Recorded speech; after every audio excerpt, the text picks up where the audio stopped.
Baik, Bismillahirrahmanirrahim.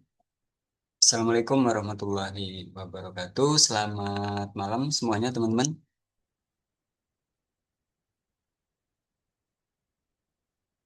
Waalaikumsalam Malam, warahmatullahi Bapak. wabarakatuh. Selamat malam, Pak. Ya.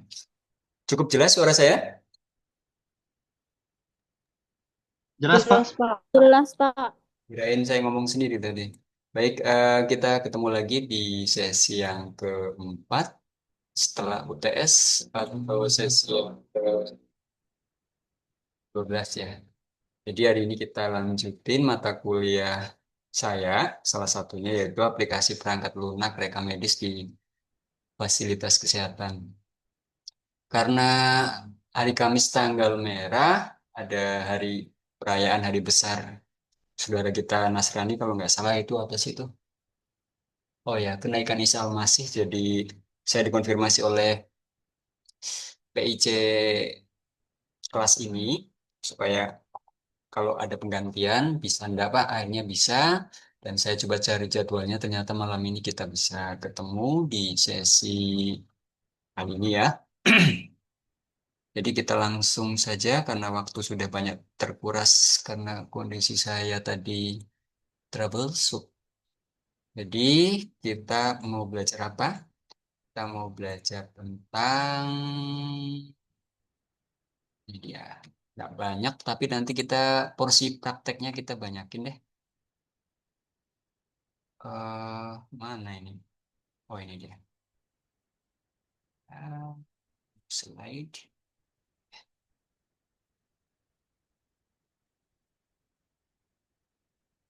Apakah sudah tampil teman-teman? Sudah ya? Oke. Sudah, Pak. Oke. Kayaknya ada yang dan. Saya kasih.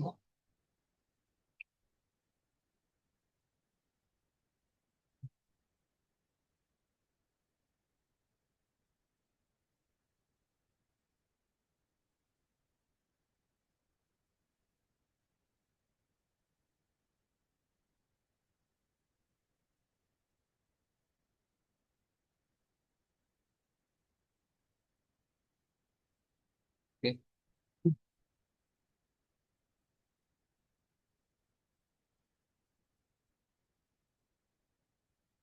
Nah, oke. Jadi kita mengkhususkan belajar tentang pengenalan aplikasi perangkat lunak atau software ya terkait dengan pelayanan kesehatan. Jadi nanti kita akan memfokuskan terkait dengan asuransi. Ada yang ikut asuransi? Asuransi apa? Kalau boleh tahu, boleh lah ya. Masa enggak? Ada yang ikut asuransi? Ada yang ikut asuransi enggak? Asuransi kesehatan khususnya dalam hal ini karena kita ngomongin ekosistem kesehatan. Ada, Pak. Apa Ada contohnya apa? BPJS, Oke, yang bersifat universal coverage, yang bersifat wajib bahkan kalau ngomongin Indonesia karena memang sesuai dengan regulasi terkait CKN, Jaminan Kesehatan Nasional. Oke, BPJS betul. Ada lagi? Ada lagi? Asuransi apa selain BPJS?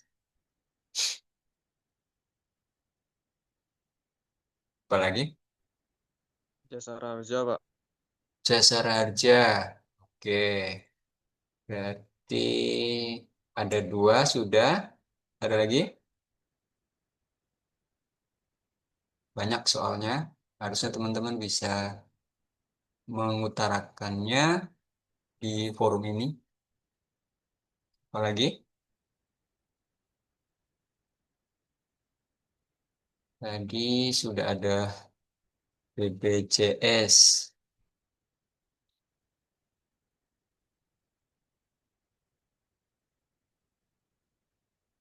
Ada lagi?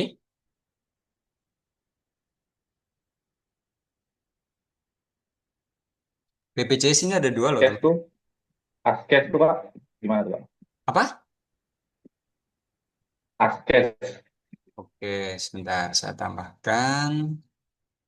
Mungkin siapa tadi?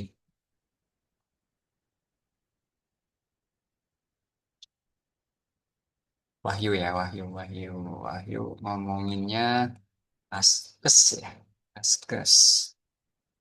Ada lagi? Tapi nanti saya koreksi ya, Wahyu, nggak apa-apa.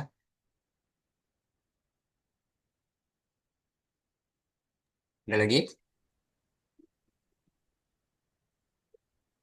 Ini kalau dari teman-teman yang sebutkan kebanyakan punyanya pemerintah nih. Kalau kayak prudensial gitu tuh, Pak. Apa? Prudensial. Oke, prudensial. Ada lagi? 76 boleh lah. Ada lagi? Jiwasraya mungkin Pak, Jiwasraya itu, Jiwasraya termasuk nggak Jiwasraya. Pak? Yes. Ada lagi?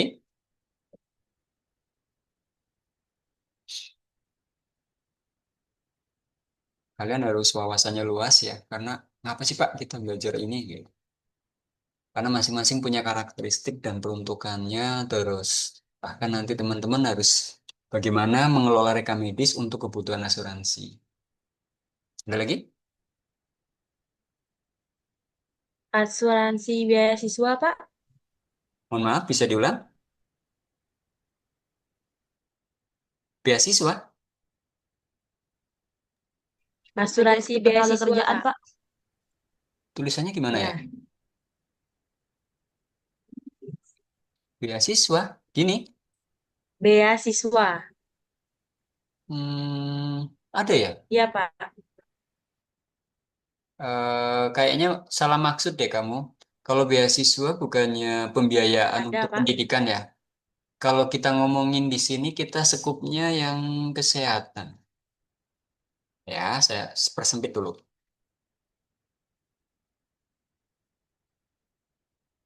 Kesehatan. Yuk, Revalina, kita fokus kesehatan. Jadi, sepengalaman Revalina boleh tambahkan. Kalau yang kaitannya beasiswa itu lebih ke nanti larinya ke pendidikan sih. Ada yang memang Jiwasraya pendidikan juga ada. Terus prudensial pendidikan juga ada. Tapi kita coba cari yang hubungannya fokus dengan kesehatan. Jadi kita highlight kesehatan. Biasanya ada tambahan live Reva Alina dan teman-teman. Kalau yang swasta itu. Ada lagi? Ada yang hubungannya dengan beasiswa atau pendidikan maksudnya kalian. Tapi kita persempit asuransi kesehatan. BPJS Ketenagakerjaan, Pak. Nice. BPJS ada dua ya. BPJS Ketenagakerjaan. Terus yang ini BPJS apa?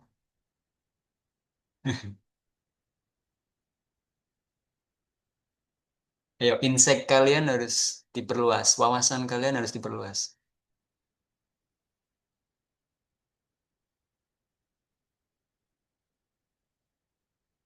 BPJS apa nih?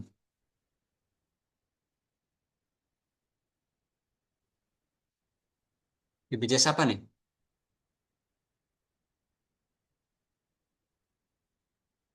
BPJS apa? Bisa dengar suara saya? BPJS apa nih? Kita nanti banyak belajar di sini nih. BPJS Kesehatan, Pak. Ya, kekhususannya dia ngurusin tentang kesehatan ya. Dan tadi beda ya Pak antara BPJS Kesehatan dengan ketenagakerjaan. Ada persamaan, ada juga perbedaannya. Nanti dalam skup apa? Misalkan peruntukannya. Nanti kalau kesehatan berfokus pada pelayanan kesehatan secara umum, sedangkan ketenagakerjaan biasanya berfokus pada kesehatan juga, tapi terkait dengan aktivitas pekerjaan eh, yang mengikat pada suatu perusahaan yang kemudian karyawannya itu ditanggung dengan namanya BPJS khusus ketenagakerjaan. Nah, istilah askes ini sebenarnya istilah lampau. Masa lalu, zaman sebelum ada BPJS itu dulu namanya askes ya, Wahyu, tadi yang Wahyu sebutkan. Nah, jadi dulu sebelum saat ini itu ada namanya askes, di mana dia itu ada dua, setidaknya askes PNS, TNI, Polri, Polri ini dulu ya, dan juga askeskin,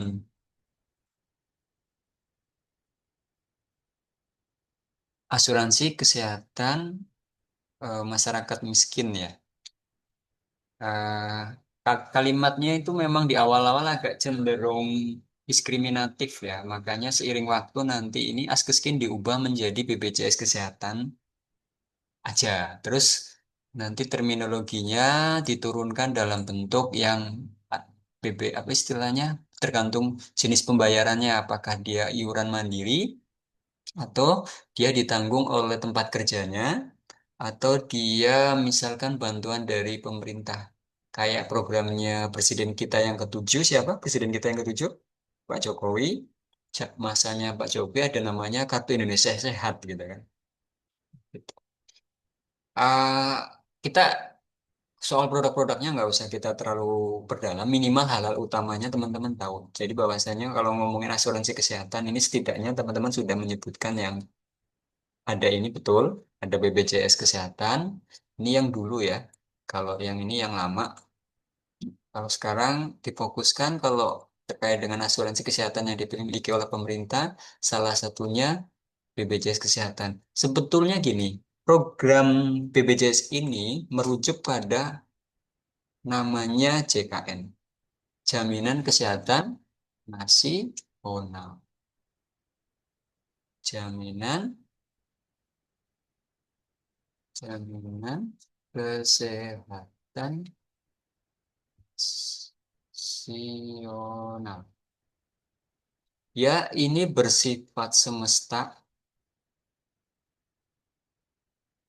bersifat universal coverage.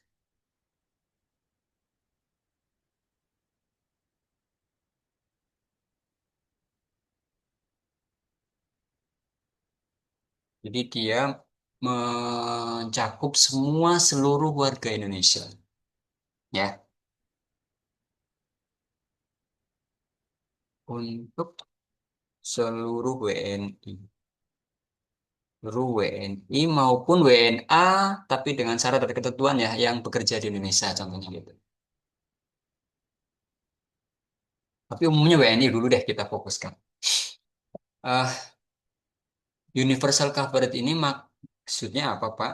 Jadi setiap warga negara itu di eh, apa namanya, untuk kesehatannya itu difasilitasi oleh pemerintah dalam hal jaminan kepastian untuk mendapatkan layanan kesehatan. Di Indonesia, mekanisme pembiayaannya itu bersifat universal coverage atau jaminan kesehatan nasional. Jadi berlaku seluruh warga Indonesia terhadap warganya. Terus untuk pembiayaannya nanti setidaknya ada dua, yaitu dengan biaya mandiri dan bantuan pemerintah lah ya.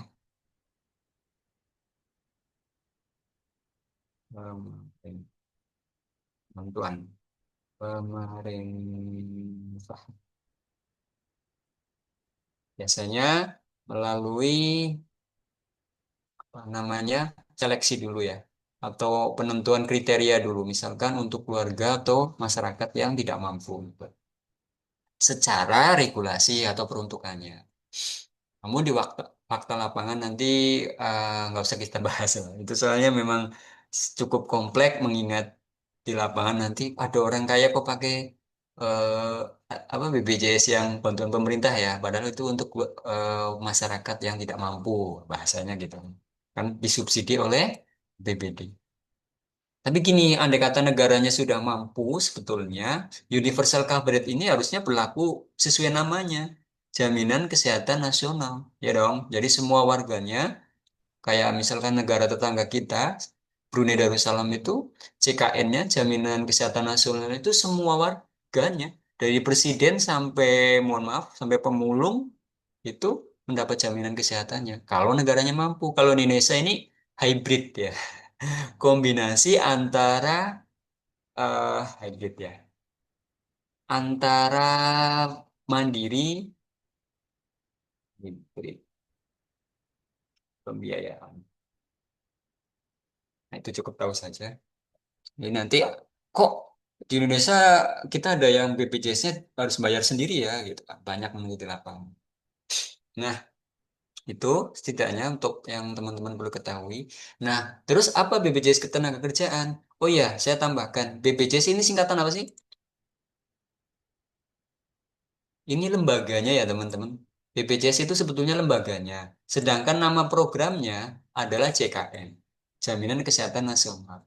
BPJS itu fun fact-nya atau faktanya ternyata adalah sebuah lembaga. Yaitu, ada yang tahu singkatan dari BPJS? Badan Pengelola Badan Penyelenggara Penyelenggara Jaminan Jaminan Sosial. Jaminan Sosial. Penyelenggara, ya sorry, Negara Jaminan Sosial. Jaminan Sosial. Cuman bahasa awamnya kita biasa dengar asuran apa namanya, eh, asuransi BPJS gitu ya. Ya karena badan inilah yang mengelolanya gitu ya. Terus tambahan lagi BPJS Ketenagakerjaan, dia berfokus kepada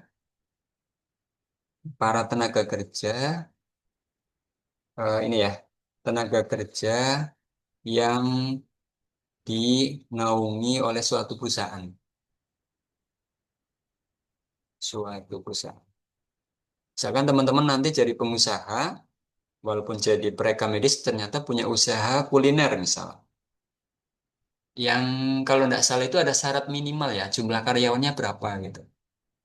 Saya kurang tahu persis, ingat saya itu suatu perusahaan yang memiliki karyawan minimal 20 ke atas atau berapa gitu, itu wajib memiliki asuransi tambahan yang dikeluarkan oleh BPJS, Badan Penyelenggara Jaminan Sosial khusus Ketenagakerjaan. Gitu. Nah, terus untuk yang swasta, kalau tadi kan pemerintah ya, asuransi swasta banyak. Nanti ragamnya sangat banyak. Asuransi swasta ini banyak banget.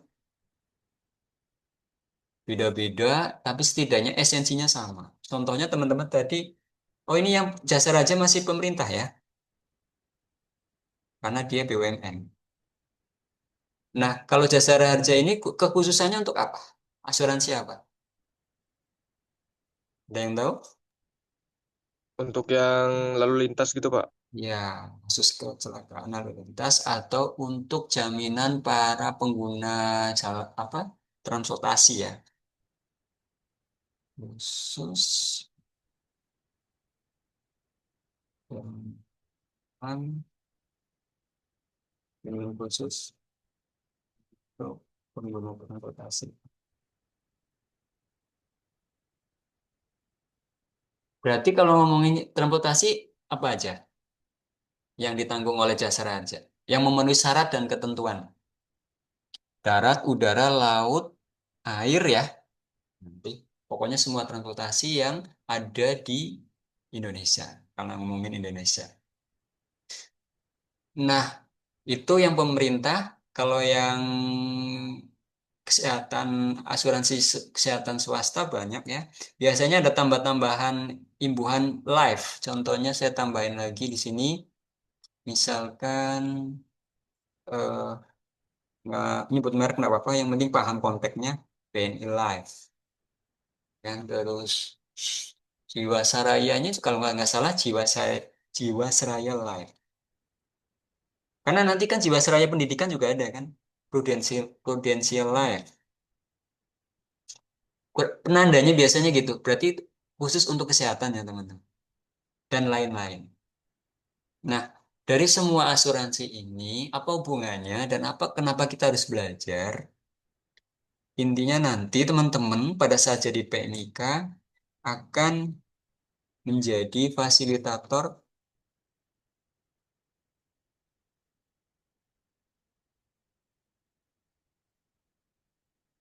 sebagai fasilitator dalam proses pengklaiman. Pengklaiman di mana menggunakan data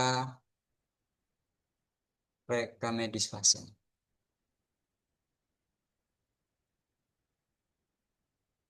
Peran perekam medis sangat luas, salah satunya yaitu mengelola terkait dengan asuransi kesehatan. Jadi nanti teman-teman akan menjadi pengelola, terus yang memfasilitasi dalam proses pengklaiman asuransi apapun, asuransi yang dikeluarkan oleh pemerintah maupun asuransi kesehatan yang dikeluarkan oleh pihak swasta. Gitu.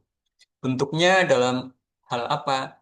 Ya, bentuk konkretnya nanti teman-teman akan menyediakan data resum misal, catatan riwayat,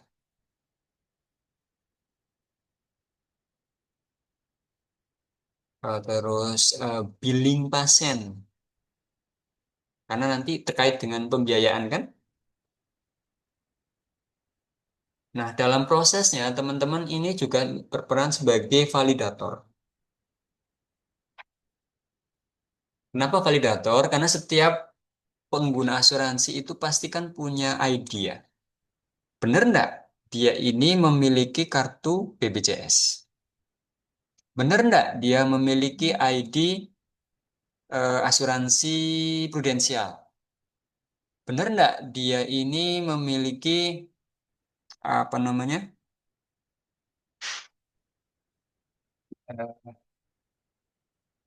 tanggungan pembiayaan terkait dengan eh, yang ditanggung oleh nih yang BPJS Ketenagakerjaan. Benar nggak dia punya punya apa sih namanya? eh Kalau perusahaan itu kayak kartu pegawai ya. Nah, kartu pegawai PTA misalnya gitu kan. Jadi teman-teman nanti dari awal itu dari pendataan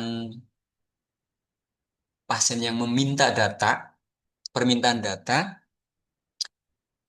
ke unit rekam medis itu semuanya harus divalidasi. Gitu. Nah, bayangkan kalau teman-teman dalam hal ini tidak memiliki kecakapan atau kemampuan untuk memvalidasi, mengecek, dan sebagainya, maka potensi bisa menyalahgunakan atau bahkan bisa jadi salah langkah ketika memberikan data bukan pada yang berhak. Siapa yang berhak dalam hal ini rekam medis? Siapa yang berhak? Dalam PMK 24 tahun 2022, yang berhak memiliki data rekam medis itu siapa? Pasien itu sendiri, terus keluarga pasien terdekat, atau ahli waris. Kalau ahli waris itu siapa saja? Suami atau istri, anak. Terus kalau keponakan boleh enggak?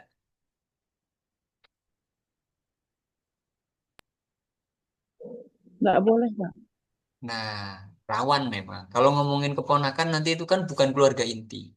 Misalkan gesit punya ayah, punya ibu, punya adik, punya kakak, itu masih bisa. Karena dibuktikan dengan apa, gesit dan teman-teman? Kalau keluarga inti. Kalau Indonesia menganut apa itu kakak? Kartu keluarga. Kartu keluarga, Pak. Ya, di mana nanti dalam kartu keluarga itu kan ada NIK kan? Apa itu NIK? Di Indonesia Ya, warga Pak, adanya. nomor induk kependudukan. Ya, jadi nanti NIK ini akan menjadi primary key dalam data rekam medis. Untuk asuransi apapun. untuk asuransi apapun. Mayoritas pakai NIK. Jadi teman-teman nanti validasi pertama ya, kalau anak-anak gimana Pak? Kan belum punya KTP. Berarti penandaan ID-nya pakai apa? Kalau di kelas Bukti Akta, kakaknya, Pak. Pak. iya, Akta, Pak. kartu keluarga. Ya. Nah, nanti dinamika masalah di lapangan beragam lagi. Bisa jadi, eh ada nggak sih saat ini zaman sekarang orang yang belum punya kakak? Orang terlantar gimana? Orang terlantar gimana tuh? Boro-boro punya punya surat menyurat, rumah aja nggak punya, tapi kan dia juga bisa sakit kan? Penandaannya gimana? Kalau dalam proses validasi di pendaftaran. Kalau dalam pasal Undang-Undang 1945 pasal berapa menyebutkan kan apa itu? Intinya orang terlantar itu dikelola oleh negara kan? Kira-kira negara instansi apa dari negara Indonesia yang khusus memfasilitasi atau mengurusi terkait orang-orang yang terlantar? Kalau di tingkat kabupaten, kira-kira dinas apa? Dinas sosial, Pak. Dinas sosial. Jadi tekniknya bagaimana kalau kayak gini? Gesit dan teman-teman koordinasi ya, koordinasi dengan Dinsos. Mekanismenya bagaimana? Ya setidaknya kan kita rumah sakit, kita puskesmas, kita dan sebagainya nanti bisa koordinasi. Untuk ini loh ada orang tidak memiliki identitas atau kondisinya sakit dan sebagainya kan. Nanti ada mekanismenya ya. Bikin surat keterangan yang menandakan dia memang tidak mampu dan sebagainya, minimal untuk pelindungan kita sebagai pelayanan kesehatan, bahwasanya kita melayani kondisi orang yang tidak memiliki kemampuan dalam hal pembiayaan kesehatannya. Kira-kira kenapa sih semua pelayanan kita ini harus bisa di apa namanya? eh, harus repot-repot mengidentifikasi tentang identitasnya, tentang jenis pembiayanya bagaimana. Kira-kira kenapa? Karena pelayanan yang kita berikan ke pasien itu kan disediakan oleh eh, fasilitas kesehatan bisa dari pemerintah ataupun swasta. Jadi kita sebagai petugas itu dalam memberikan pelayanan itu harus bisa dipertanggungjawabkan. Contohnya ketika kita mendaftarkan pasien, kita harus jelas jenis pembiayaannya, apakah dia umum, artinya dia bisa memiliki kemampuan untuk membayar, atau menggunakan asuransi seperti halnya yang sedang kita diskusikan ini, atau bagaimana. Nah, ketika ada kondisi tertentu yang tidak bisa, ya akhirnya kita ada mekanisme di mana untuk pembiayaannya kalau ngomongin orang tidak mampu ya ada mekanismenya, misalkan dinas terkait dinas sosial yang perlu kita ajak koordinasi. Karena semua pelayanan kesehatan yang kita berikan memang mengedepankan sisi kemanusiaan. Jadi tetap nyawa dulu yang dilayanin. Ya, jangan sampai kita kerja di rumah sakit, kesannya itu menimbulkan persepsi bagi masyarakat, bagi pengguna layanan kita, petugasnya nggak ramah nih. Kayak kesannya itu eh, lebih uang saja. Jadi kalau BPJS itu pelayanannya, kalian pernah sering dengar gitu nggak sih? Pelayanan BPJS membuat pasien kecewa, kesannya dilayani tidak sepenuh hati, tidak dengan Sering, Pak. ya, itu bisa jadi memang fakta ada yang seperti itu, atau gara-gara ada perilaku yang sebagian seperti itu, akhirnya semua kesannya disamaratakan. Nah, kalian nih sebagai agent, sebagai calon-calon orang yang bakal jadi profesional di bidangnya, yaitu bidang mereka medis di fasilitas kesehatan, selalu ya attitude, beretika baik, komunikasi yang bagus terhadap eh, apa namanya pengguna layanan kesehatan di tempat kita kerja, ya pasien kita. Anggaplah mereka ya sama halnya kayak kita. Coba kalau kalian berobat ke suatu vaskes, kalau layanannya enak, pasti kalian enak kan? Nah, gitu. Jadi harus merasakan. Di andai kata itu saya, andai kata kita dilayanin tidak ramah bagaimana? Ya, terlepas dia mau pakai apapun jenis pembiayaannya. Bahkan dia nggak punya uang pun tetap kita layanin. Terlepas nanti ada mekanisme bertanya kan izin Bapak Ibu apakah untuk pembiayaannya ini nanti pakai bagaimana apakah nanti pakai umum atau pakai asuransi atau bagaimana kan nanti teman-teman harus berusaha menggali itu dengan cara yang benar gitu kan bertanya secara baik gitu kan karena nanti teman-teman juga langsung praktek di lapangan nih kalau yang PKL di RSUD Melawi saya pantau lewat CCTV saya pantau langsung, turun ke lapangan, ke shift misalkan PKL di tempat saya kerja, saya akan kawal terus karena atau teman-teman yang lainnya nanti yang PKL di tempat saya, begitu juga di tempat lain pasti dikawal tuh.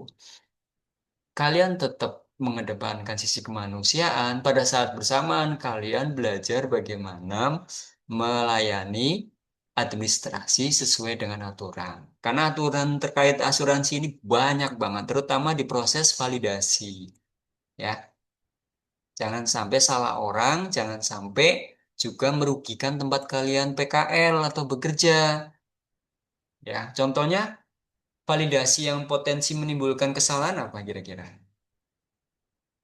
Salah mengentri data, Penginputan nama, Pak. ya, penginputan, kesip dan teman-teman. Tapi, Penginputan nama sering. ya, terutama kalau yang belum pakai sistem yang proper, contohnya, eh, apa namanya, belum proper itu maksudnya gimana, Pak? Belum, apa ya, belum bagus lah bahasa gampangnya. Jadi dia sistemnya semuanya masih validasinya pakai manual, bertanya, pengecekan fisik. Nanti tempat kerja kalian pas PKL-nya malam-malam, ini KTP-nya ujungnya angka 8 atau angka 6 atau angka 9. Ada kan KTP mohon maaf yang tulisannya tidak jelas. Nah, dalam proses validasi itu ada berbagai teknik nanti. Nah, kerennya lagi kalau ngomongin kembali ke atas nih, kalau BPJS nanti ada namanya biometrik, teman-teman. Jadi, teknologi yang dipakai oleh beberapa asuransi, salah satunya BPJS itu, validasinya menggunakan biometrik. Pertanyaannya, teman-teman, kira-kira tahu nggak apa itu biometrik? Apakah itu sebuah alat, ataukah sebuah sistem, ataukah sebuah cara? Nah, kalau kira-kira teman-teman pandangannya, biometrik ini apa? Alat, Pak, kayaknya itu, Pak. Alat untuk apa? Alat memvalidasi. Caranya bagaimana? Apakah sudah ada gambaran? Kok ada kata-kata bio? Kalau Sis- ngomongin, ya silakan. Sidik jari, Pak. Konkretnya sidik jari, Pak. Ya, ada hubungannya dengan biometrik juga. Jadi, dalam bahasa asingnya fingerprint. Jadi, penandaan anggota tubuh untuk proses validasi yang bisa digunakan untuk banyak hal. Salah satunya validasi di fasilitas kesehatan untuk mengidentifikasi benar nggak ini si pasien atas nama Weni, benar nggak ini pasien atas nama Fadil, benar nggak ini pasien atas nama Dayang. Benar nggak ini pasien atas nama Tio? Nanti teman-teman yang tadi namanya disebutkan, itu sidik jarinya dicek, ya kan? Ada lagi nggak selain sidik jari? Kalau ngomongin penandaan untuk proses validasi. ID Fest. ID, ID, oke, saya tulis dulu, face. Kira-kira bahasa yang tepat namanya apa? Pengenal wajah dalam bahasa Indonesianya, Pak. Biometrik yang dalam bahasa asingnya berarti recognize. Oh, pengenalan wajah. Kok nanti pas ketemu saya bawa alatnya ya, karena kalau online kan nggak mungkin saya praktek di sini. Tapi kayaknya bisa deh nanti yang wajah. Bentar ya, recognize. Kalau yang sidik jari, alatnya saya nggak ada di bawah. Kalau kamera sih saya bawa nih. Face recognize, oke. Ada lagi? Walaupun di tempat Pak Noto ini dua-duanya sudah ada belum? Sudah, ya. Kalau teman-teman PKL tempat saya ini sudah jalan. Dan di Kalbar kayaknya kami pertama kali yang dipaksa pakai ini deh. Soalnya jujur kami mengalami kesulitan awal-awal, tapi sekarang sudah ya bisa adaptasi. Ya, di beberapa vaskes lain kayak Sintang itu malah eh, belakangan dari tempat kami. Kami bulan November 2024 sudah dipaksa dalam tanda petik harus gitu. Ada lagi selain pengenalan wajah, fingerprint, apa lagi? Ya, anatomi mata itu, Pak. Ya, mata berarti bagian dari mata yang bisa dipakai. Walaupun faktual di lapangan kami belum pakai, tapi setidaknya teman-teman sudah ada wawasan yang namanya apa? Retina. Retina bisa digunakan untuk alat validasi berbasis biometrik. Ya. Oke lah, setidaknya tiga lah ya. Banyak sih nanti ke depannya mungkin DNA dan sebagainya. Itu kan teknologi maju banget. Dan ada suara maybe, suara dan sebagainya. Gestur, gestur itu misalkan anu tidus buton, tinggi badanmu berapa, tinggi orangnya berapa, karakternya berapa itu bisa dibaca pakai kecerdasan AI ya untuk mengidentifikasi berbasis kecerdasan buatan, berbasis eh, kecerdasan buatan maksudnya untuk mengidentifikasi biometrik seseorang. Dalam hal ini dalam ekosistem kesehatan setidaknya inilah dua ini, terutama di tempat saya PKL lagi. Tempat saya kerja sudah pakai. Ya. Fingerprint atau sidik jari, face recognize atau pengenal wajah. Yang lainnya ini teknologi maju, tapi di Indonesia setidaknya masih jarang. Karena dalam proses validasi, kalau hanya mengandalkan manual, ditanya, pasien bisa jadi, mohon maaf dalam tanda petik, pasien bisa bohong nggak? Potensi kebohongan ada nggak? Ya, Ada, ada. Pak. Ya, penyalahgunaan ya. Misalkan Cornelia Tia, ini kayaknya nama Tia ini banyak banget gitu kan. Kebetulan kita hanya mengandalkan validasi manual, ya kan? Bayangkan kalau kayak gitu potensi bocor nggak? Akhirnya klaimnya bermasalah dan sebagainya. Atau rekam medisnya ketukar. Bermasalahnya kemana-mana. Jadi dengan menggunakan biometrik ini sangat efektif dalam proses validasi. Nah, itu sebagai pengantar terkait dengan asuransi kesehatan yang akan kita malam ini bahkan nanti kita praktekkan untuk aplikasinya udah saya siapkan. Aplikasinya nanti saya lebih ke BPJS Kesehatan ya, karena ini memang sangat seksi ini. Jadi kalau ngomongin BPJS Kesehatan di tempat kerja rumah sakit dari Sabang sampai Merauke pakai semua. Saya yakin teman-teman kemarin PKL juga sudah mendapatkan pengalaman Dino, Tisa, Alea itu bahkan udah praktek menggunakan fingerprint, praktek menggunakan face recognize ya Dino ya. Jadi ya mungkin teman-teman yang lain juga PKL di tempat lain, tapi setidaknya saya mention tiga orang ini karena memang kemarin di tempat saya gitu. Jadi kembali ke asuransi.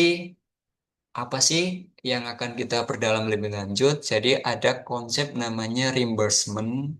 Reimbursement ini apa? Ada yang tahu? Kalaupun belum tahu, kita belajar bareng. Jadi reimbursement ini eh, kalau dikaitkan dengan dengan aplikasi, itu sebuah aplikasi yang untuk atau digunakan untuk membantu atau mempermudah ataupun mempercepat proses pengajuan terkait dengan klaim pembiayaan atau penggantian biaya terkait layanan kesehatan yang diberikan kepada seseorang. Jadi nantinya dengan aplikasi ini teman-teman akan banyak berinteraksi di lapangan ya, terutama untuk memvalidasi intinya gitu. Dalam proses validasi itu ada data demografi atau data data sosial si pasien, ada juga data klinis atau data medis terkait dengan kondisi pasiennya yang kemudian jadi dasar untuk pengajuan proses klaim. Kalau ngomongin klaim berarti kan sesuatu yang diajukan setelah pelayanan. Jadi pelayanan kesehatan sudah diberikan, sudah ditunaikan oleh kita, oleh tenaga kesehatan, oleh para medis, oleh teknisi medis, oleh teman-teman dari pendaftaran, oleh perawat di IGD, oleh bidan mungkin juga, oleh dokter IGD, oleh perawat ruangan, oleh analis lab, oleh radiografer radiologi, oleh fisioterapi, oleh nutrisionis gizi, dan sebagainya, yang semuanya terlibat berkolaborasi untuk memberikan pelayanan selama pasien dirawat di tempat kita kerja. Lalu sebagai pertanggungjawabannya, sebagai kewajibannya si pasien itu akan membayar. Kalau dia pasien umum, ya membayar pakai uang cash. Ketika pasien ini ternyata menggunakan asuransi sebagai pihak ketiga untuk memberikan jaminan pembiayaan, maka kita sebagai petugas yang bekerja di fasilitas kesehatan harus mampu melayani terkait dengan pembiayaan yang ditanggung oleh asuransi. Nah, garis bawahi aplikasi reimbursement ini memungkinkan pengguna untuk mengajukan klaim, di mana perlu melampirkan dokumen pendukung. Dokumen pendukung ini kira-kira apa saja, teman-teman? Tadi udah saya mention. Yang pasti dokumen pendukung ini ya catatan administrasinya. Catatan administrasi setidaknya ada dua. Yang pertama yaitu data identitas si pasien, data kepesertaan boleh ditulis, data identitas itu administrasi, karena nanti dia prosesnya validasinya berlapis ya. Juga nanti ada bukti biometrik kalau ngomongin BPJS. Ya. Terus yang kedua yaitu data medis atau klinis, di mana nanti informasi selama perawatan dari dia masuk, lalu histori selama dia dirawat, baik 1 hari maupun berapa hari, itu juga akan terekam. Terus tindakan penunjang apa saja yang diberikan terhadap si pasien tersebut selama perawatan, tindakan penunjang contohnya misalkan pemeriksaan lab, radiologi, itu semua dokumennya disebut dokumen pendukung yang nanti digunakan untuk proses klaim atau reimbursement asuransi pelayanan kesehatan. Nah, kita sebagai mereka medis nanti akan mengawal nih, mengawal atau mengecek lampiran dokumen pendukungnya cukup nggak, isinya benar nggak, ya kan? Terus juga memantau status klaimnya, baik secara ini pendekatan online karena memang sekarang mayoritas proses pengklaiman itu menggunakan suatu aplikasi. Seperti yang nanti kita praktekkan itu online ya. Semua data yang teman-teman nanti praktekkan itu akan masuk ke server kita. Langsung praktekkan aja nanti Pak. Lebih nyaman. Betul. Terus, nah kalau ngomongin aplikasi reimbursement ini, juga menawarkan fitur tambahan seperti informasi kesehatan. Jadi informasi kesehatan yang seperti apa? Riwayat, teman-teman. Kalau BPJS itu juga akan menyimpan riwayatnya. Regina, pernah berobat pakai BPJS kesehatan? Pernah Pernah, Pak. rawat jalan ya? Di puskesmas atau Iya, sakit? di puskesmas, Pak. Artinya kamu pernah meninggalkan jejak ke data baik digital maupun manual berupa informasi klinis atau informasi kesehatan. Minimal misalkan Regina pernah demam suhunya, katakanlah suhunya, kalau orang sakit suhunya berapa sih? Anggaplah 39 ya, udah nggak karuan tuh. 32 aja udah nggak nyaman kan? Suhu tubuh manusia normalnya berapa sih? Tanda-tanda vital tubuh kita normalnya berapa? Ada yang tahu nggak? Multifaktor ya, tergantung kita tinggal di mana. Kalau di Indonesia atau di Katulistiwa bisa jadi suhu ngikutin suhu ruangan antara 26 sampai 30 gitu ya. Di atas 30 itu bisa jadi udah ada masalah kesehatan gitu. Terus itu terkait riwayat klinis, informasi kesehatannya itu tersimpan di dalam proses reimbursement juga. Makanya nanti teman-teman kalau ngomongin asuransi swasta itu yang digali adalah riwayat teman-teman. Riwayat. Jadi nanti teman-teman kalau elektronik enak.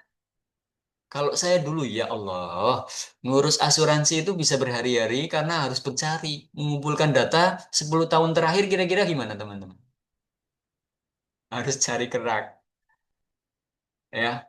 Betapa repotnya ya. Tapi sekarang ketika eranya rekam medis elektronik, kira-kira harusnya lebih mudah atau lebih mudah, teman-teman? Dalam memproses mendukung pengklaiman asuransi. Harusnya lebih mudah enggak kira-kira? Lebih mudah, Pak, tentu, Pak. Ya, Al-Fatir punya optimistis keyakinan harusnya lebih mudah, Pak. Tapi yang jadi masalah, Al-Fatir sudah bisa mengakses RME dan dengan lancar belum? Kan saya sedang belajar, Pak, dengan Bapak. Nah, iya. Makanya kalian sebagai calon-calon orang yang profesional bidangnya, sebagai orang yang nanti terjun ke bidang reimbursement ini, ah, tenang Pak, saya bisa mau cek rekam medis tahun berapa? Iya, karena kalian mampu mengeksplor data mundur bahkan sekian tahun ke belakang yang lalu. Oh, pasien ini punya riwayat masalah gangguan gagal ginjal. Itu kan tiap bulan cuci darah Al-Fatir dan teman-teman. Riwayatnya akan banyak banget tuh. Bayangkan 1 bulan 4 kali kunjungan. Riwayatnya kira-kira ada berapa dalam 10 tahun? Iya kan? Big data. Pak, emang orang cuci darah umurnya panjang? Ya, kehendak yang atas. Bisa jadi umurnya panjang, bisa jadi walau alam. Ya kan? Tapi nanti teman-teman akan melihat miracle atau keajaiban di lapangan itu. Orang mati itu nggak melihat umur, teman-teman. Bayi lahir langsung mati juga ada, meninggal maksudnya. Eh, Mati kayak hewan aja ya. Meninggal, biar halus. Kalau, masih tadi saya mau ngomong apa ya? Ah, ada juga yang udah umurnya menjelang 100 tahun gitu, tapi masih walaupun sakit gitu ya, kondisinya masih mending gitu, ya kan? Yang tragis lagi kira-kira apa? Yang kecelakaan ya, kasus-kasus kecelakaan nanti kan asuransi terkait jasa raja tuh. Jadi kalau ngomongin jasa raja, kira-kira riwayatnya gimana? Ya riwayat kecelakaan, Pak. Kecelakaan lalu lintas, yo kondisi tubuhnya tulangnya patah dan sebagainya itu nanti teman-teman akan menghimpun datanya tuh. Oh iya ini pasiennya habis kecelakaan berat nih tabrakan dengan tronton. Mohon maaf, kakinya yang sebelah kanan hancur. Nah, ya kan tulangnya remuk dan sebagainya. Berarti kita bisa mengakses Pak. Ya kalian disumpah untuk menjaga karena kalian punya kewenangan untuk mengakses data tersebut. Ya, nah, dalam proses asuransi itu nanti teman-teman akan menggali informasi ini yang kemudian tentunya ada regulasinya yang membatasi mana yang boleh keluar, mana yang enggak. Mekanismenya nanti hanya resume ya, batasannya. Itu pun harus pengetahuan siapa teman-teman dalam pelepasan informasi medis. Apakah kalian cukup kalian sendiri? Ada satu tenaga kesehatan penting dalam hal informasi kesehatan untuk kepentingan asuransi. Siapa itu? Siapa? Tenaga kesehatan lain yang sangat penting bahkan dalam hal pelepasan informasi kesehatan siapa? Kepala Dokter rekam mungkin. medis, Pak. Dokter, Pak. Dokter, teman-teman. Tanda tangan dokter yang wajib ada di proses pengklaiman BPJS. Kita PMIK lebih ke fasilitator ya, teman-teman ya. Kita nggak ada tanda tangan di sana, nggak ada. Tapi kita mengelola prosesnya tuh, menghimpun, mengumpul, mengambil, retrieval, melacak, memvalidasi, nah gitu. Kita fasilitator, menjembatani antara si pasien dengan si dokter. Karena dokter nanti kan yang akan apa ya mengisi ya formnya ya. Kita kalau misalkan formnya masih manual, asuransi misalkan prudensial ada form khusus, BNI Life ada form khusus. Kalaupun nanti elektronik ya ada isian melalui elektronik gitu yang perlu diisi. Contohnya yang akan kita praktekkan habis ini. Makanya hari ini semoga masuk semua ya teman-teman. Sayang banget kalau nggak masuk karena ada tugas penting, tugas praktek langsung terkait dengan menggali informasi. Tapi dari data praktek kalian. Oh, udah setengah 9 langsung praktek aja nih. Makanya materi saya nggak terlalu banyak di sini. Terus rekomendasi kesehatan ini terkait biasanya kalau reimbursement ini, apakah dia sakit apa gitu kan dokter ini wilayahnya dokter sih yang barusan saya bilang. Oh, ini pasien pengidap ginjal gagal ginjal kronis grade 5. Jadi nanti N18,5 misalkan. Ya. Jadi berupa kesimpulan oleh dokter dalam bentuk diagnosis. Karena diagnosis jadi kunci dalam proses pengklaiman, termasuk yang akan kita praktekkan, teman-teman. Kalian nanti boleh milih coding apapun. Bahkan untuk booking pendaftaran rumah sakit. Kalau BPJS kan ada mekanisme booking pasien ya. Pendaftaran secara online. Contohnya. Ini tambahan aja beberapa contoh aplikasi reimbursement di lapangan. Aplikasinya itu banyak banget, tapi kita praktekkan satu saja nanti. Tapi sebelumnya akan saya mention. Yang pertama itu MyAdmika. Ini di tempat saya ada nih. Jadi ini pihak ketiga yang digunakan. Aplikasinya seperti apa sebetulnya karena dia datanya terbatas, saya nggak bisa menunjukkan. Tapi intinya teman-teman saya kasih tahu bahwasanya ada namanya aplikasi reimbursement atau aplikasi untuk proses pengklaiman asuransi namanya MyAdMedica. Menyediakan informasi kesehatan lengkap dan mempermudah proses pengajuan klaim. Contoh yang lain ada Halodoc. Kalau teman-teman pernah konsul online menggunakan aplikasi yang bisa kita download di Play Store maupun App Store itu ada namanya Halodoc. Saya juga pernah konsultasi melalui Halodoc. Terus ini memudahkan pengajuan reimbursement asuransi kesehatan dengan fitur asuransi. Ada Fit aja, banyak ya. Ini sampling-sampling aja sih, contoh-contoh saja. Platform kesehatan digital yang mempermudah klaim biaya perawatan kesehatan melalui fitur Fit Claim. Ada Nimbus 9 atau Nimbus 9. Ini punya swasta semua nih. Membantu perusahaan mengelola reimbursement karyawan secara efisien dan transparan melalui fitur aplikasi reimbursement. Relicare. Relicare ini juga kesehatan, menyediakan aplikasi reimbursement kesehatan maksudnya, menyediakan informasi terkait asuransi kesehatan Reliance. Ini salah satu penyedia asuransi ya, Reliance yang biasanya di ini jadi iklan itu apa kegiatan balap mobil atau ya kalau nggak salah. Nah, terus Mekari Talenta ini Indonesia ya. Ini biasanya untuk perusahaan Mekari Talenta. Terus tadi teman-teman juga ada yang bilang Prudensial Indonesia. Betul, ini ada layanan kesehatannya juga. Nah, yang terakhir ada namanya BPJS Viclaim. Nah, aplikasi Viclaim ini seperti apa akan saya kasih lihatkan. Tapi apa namanya?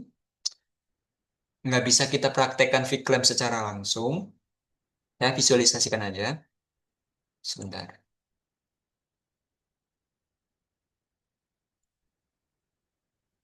Kalau yang sharekan ke Bapak tadi itu apa, Pak? Itu lebih ke proses di internal rumah sakitnya sebelum pengajuan ke BPJS.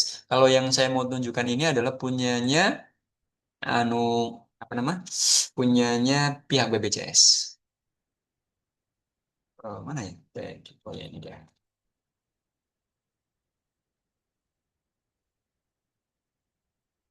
Saya nggak langsung tunjukin karena ini script application, tapi setidaknya saya spill. Bahkan ini ya contohnya nih sebelum launching nih saya tunjukin. Keamanannya BPJS canggih, disclaimer, bla bla bla. Data berikut yang nah, ini kebanyakan terkait dengan apa namanya restricted area ya, data-data penting yang nggak boleh. Makanya nanti saya nggak akan nunjukin data pasiennya, tapi lebih fitur spill fiturnya. Perhatikan tuh. Nah, ini dan kalian nggak bisa praktek langsung kecuali nanti pas PKL. Menu-menunya seperti ini, ada SEP. Silakan teman-teman tulis apa itu SEP, surat eligibilitas peserta atau surat keabsahan peserta. Jadi hasil validasi tadi, baik menggunakan sidik jari, menggunakan wajah, itu nanti dalam bentuk SEP. Ya. Tulisannya gini, saya ketikkan di chat. Share to everyone to meeting. SEP itu singkatan dari ini adalah mata apa? Prakteknya nanti teman-teman wajib bisa. Su- Surat, apalagi yang dinas malam. Surat eligibility. Eligible.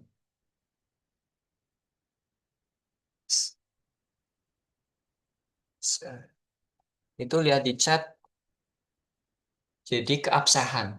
Bener nggak ini BPJS-nya punyanya Alia, punyanya VR Marcel, punyanya Rizky. Rizky pakai sidik jari. Oh bener ini punyanya Rizky. Punyanya siapa lagi? Margaret. Punyanya Weni kah ini atau Weni yang mana nih? Nah, nanti pembuktiannya dalam bentuk surat eligibilitas. Repot saya ngomong. Surat eligibilitas peserta. Silakan disimpan, ditulis. Nah, untuk aplikasinya kurang lebih seperti ini. Nanti ada pembuatannya, mekanismenya, validasinya menggunakan biometrik, wajah, sidik jari, dua hal itu. Pokoknya kalau nanti PKL harus dimelalui, saya bimbing, saya kasih praktek. Termasuk nanti kan apa pekan kelima ya nanti saya kan turun ke Sintang tuh. Nanti saya usahakan bawa alatnya deh untuk praktek merasakan VIP-nya memvalidasi pasien menggunakan aplikasi asuransi pihak pemerintah yaitu BPJS, terus validasinya menggunakan biometrik. Itu rasanya kayak mana? Caranya bagaimana maksudnya? Ini banyak banget, sekilas kayak gini. Saya seperti tadi saya bilang saya nggak bisa nunjukin banyak hal karena ini aplikasinya restricted sebenarnya. Jadi hanya spill sedikit ya. Oke, sebelumnya saya share lagi uh,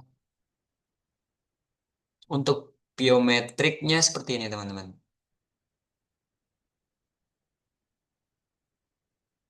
Apakah sudah kelihatan? Sudah kelihatan ya? Apa yang kalian lihat? Takutnya layarnya salah nih. Desktop? Dashboard, Pak. Oh, dashboard berarti salah. SFP.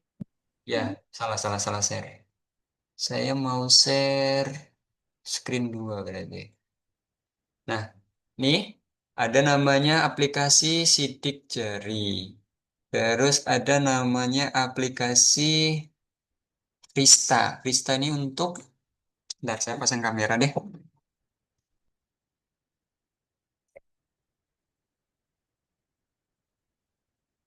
Kamera tambahan, biar kalian ada gambaran. Saya udah beli kamera, supaya nanti saya ngajar ke Sintang, saya bisa praktek dengan teman-teman. Ya.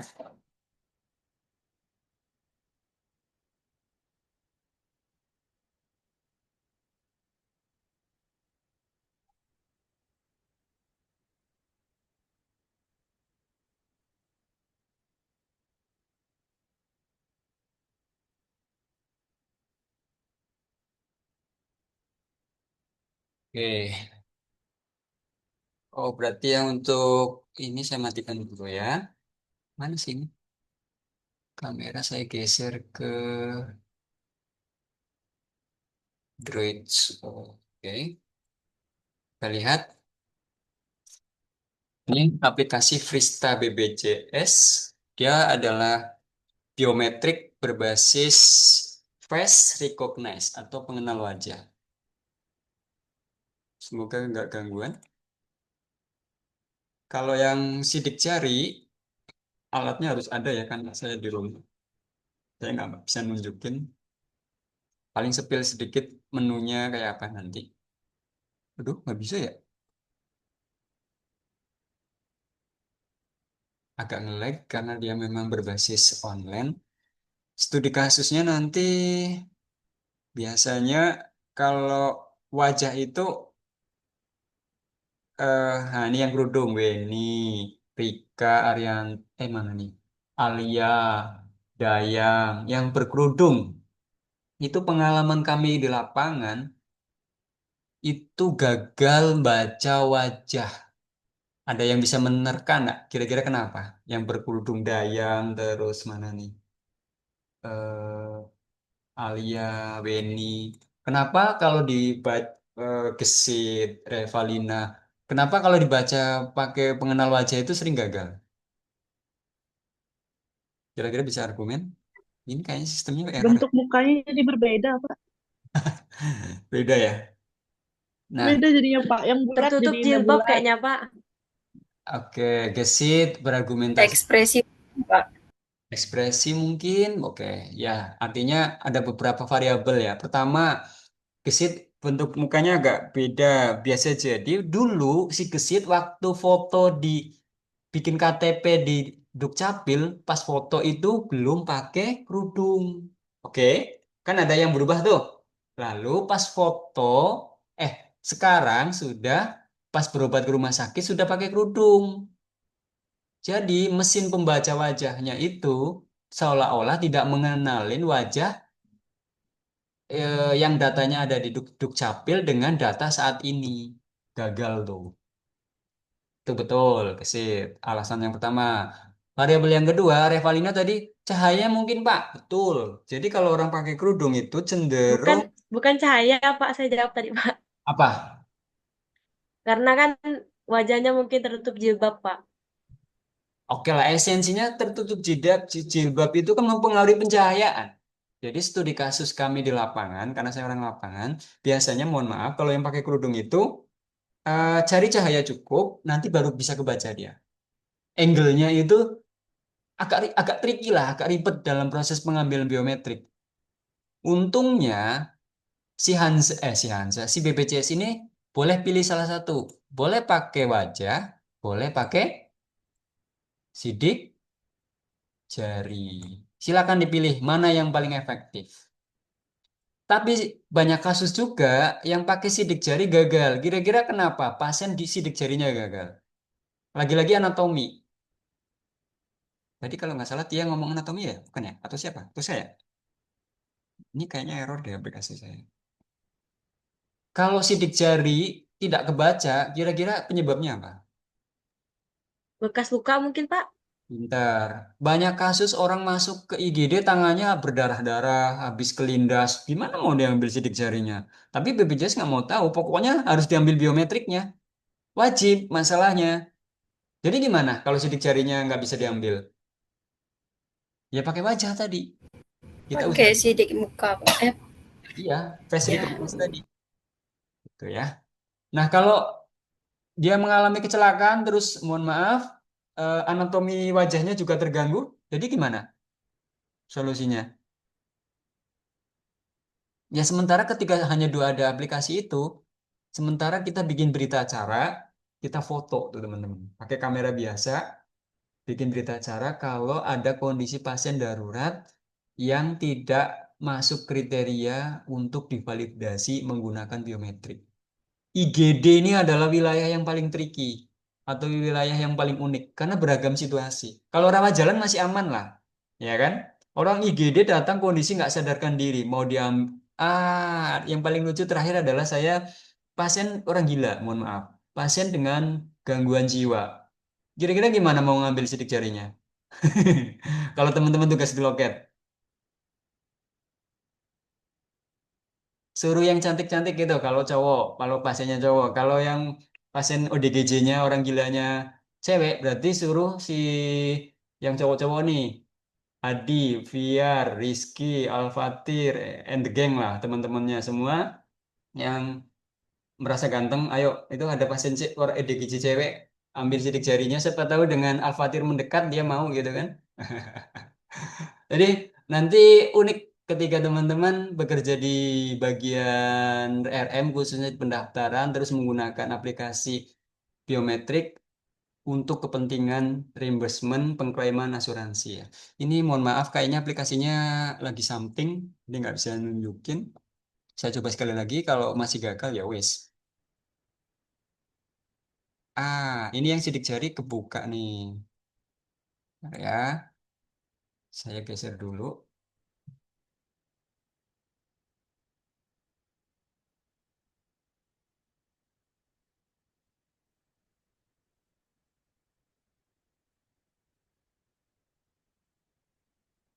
Kita coba login. Nah, oh diubah kayaknya. Intinya gini lah, karena kalau masuk pun nanti nggak boleh karena ini lagi online ya. Jadi intinya nanti aplikasi sidik jari kayak gini. Terus prakteknya nanti pas saya di kelas saja, pas tatap muka. Jadi lebih kalian bisa merasakan vibe-nya, loginya seperti ini. Ya, ini yang sidik jari. Terus kalau yang wajah kita coba ulang. Oke, oh, ini sidik jari. Salah. Karena ya, kalau Frista sekali lagi gagal ya udah mending kita praktek yang aplikasi untuk proses sebelum mengajukan klaim ke BPJS. Waduh, error nih ya. Udah, kita skip aja dulu.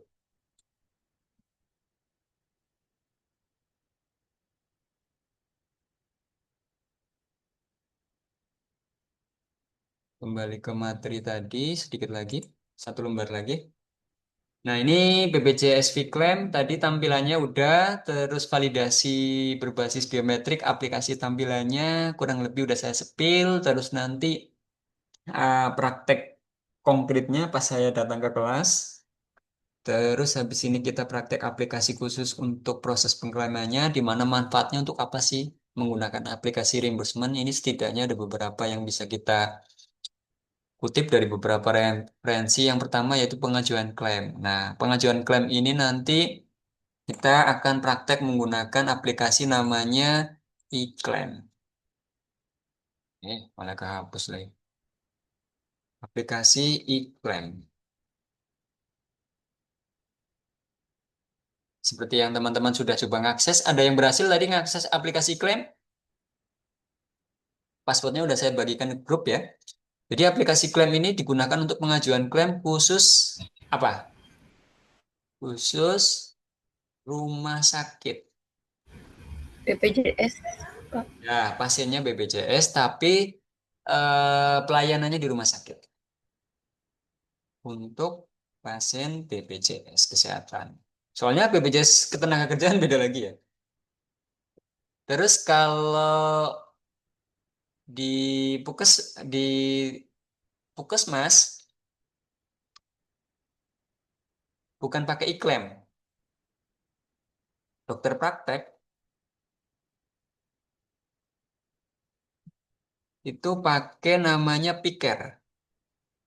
Tapi nggak akan saya praktekkan karena saya nggak punya apa sih namanya, nggak punya hak aksesnya. Nanti kalian juga pakai hak akses secara umum, di mana dia itu kayak untuk simulasi, makanya bisa untuk dipraktekkan. Ini pakai namanya piker. Nanti saya tambahkan aja. Piker BPJS juga. Itu tambahannya. Jadi manfaat lainnya yaitu tentu ada, tidak perlu lagi mengumpulkan dan menyerahkan dokumen fisik ke cabang asuransinya. Tapi faktanya masih ada kombinasi hybrid ya, tidak sepenuhnya digital. Bisa jadi nanti dia pakai scan. Apalagi kalau tempat kalian kerja masih sebagian masih rekam medis hybrid. Jadi dalam proses pengklaimannya itu masih pakai kertas fisik ya, lalu di scan, dialih mediakan dalam bentuk hasil scan gitu. Terus dalam prosesnya itu juga bisa dipantau dengan aplikasi reimbursement ini. Ya, manfaat ketiganya, terus manfaat selanjutnya pengguna dapat memantau progres klaimnya, apakah dia diterima, lolos atau enggak, atau depending karena mungkin ada yang kurang. Ya, terus penghematan waktu dan biaya. Kalau zaman dulu, tahu nggak? Kami itu harus ngirim fisik lewat kantor pos ke BPJS Sintang. Saya sejak 2007 kan kerja di RSUD Melawi. Itu merasakan yang namanya pengklaiman masih. Nah, tadi si Wahyu itu Adi Wahyu bilang Askeskin. Nah, zaman Askeskin itu masih masih fisik yang dikirim. Jadi berapa kilo kertas diikat pakai tali terus dikirim pakai kantor pos ke BPJS di Sintang gitu. Ribet ya. Nah, seiring waktu ketika kalian harus belajar tentang aplikasi khusus untuk reimbursement, ini jadi lebih mudah, lebih hemat waktu dan biaya. Terus manfaat lainnya ya dapat membantu menghemat, oh ini sama ya esensinya ya, administrasi ya, biaya administrasi. Karena nanti nggak usah ngeprint banyak, kalaupun ngeprint mungkin nggak sebanyak dulu. Kalau sekarang kan bisa jadi dengan RME itulah akan menghemat efisiensi banyak hal. Terus informasi kesehatan jadi lebih mudah diakses dalam arti tentunya sesuai ketentuan dan aturannya, ada batasannya. Kalau tulisan tangan dokter zaman model manual kan akan susah ya. Terus manfaat manfaat lainnya yaitu beberapa aplikasi juga bisa menyediakan informasi kesehatan yang tadi ya. Jadi ada riwayatnya, terus rekomendasinya, terus fitur tambahan lainnya. Itu untuk manfaatnya. Oke, kita akan praktek.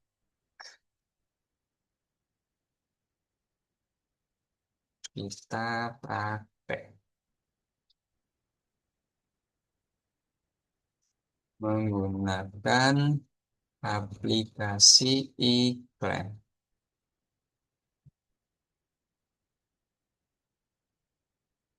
Ini iklan ini hanya digunakan di rumah sakit. Fungsinya untuk pengajuan klaim BPJS Kesehatan. Ya, kalau di Puskesmas nggak pakai. Kita akan share langsung saja.